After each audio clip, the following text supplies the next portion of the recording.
The Economist.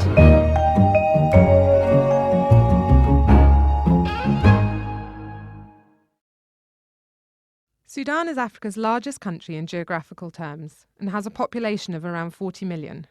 Since Sudan's modern borders were drawn up by the British last century, it has been very much a country of two halves. The south is more suited to farming thanks to its wetter climate, whereas the north is sparsely vegetated or desert. Tribal and religious divisions have also highlighted the north-south split. Christian and animist South Sudan had little in common with the Arabic Muslim north. Since independence, the regions have been in rebellion against central rule from Khartoum.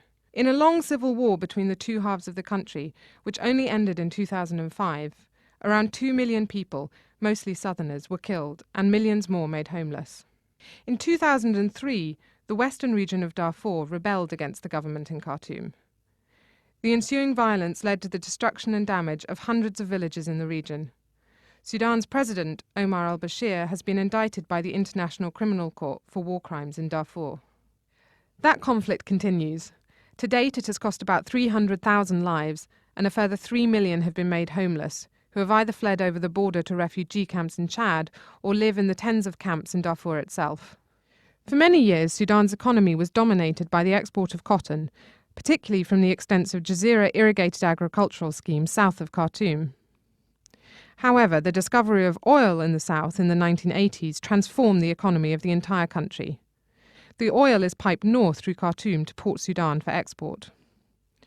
Oil production has risen from a trickle in 1999, when exports first began, to a 490,000 barrel a day industry today. This has been reflected in the country's export revenues, of which oil now makes up 94%. However, most of this new wealth has flowed only to Khartoum and the centre of the country, adding to the resentment of the regions against the ruling elite.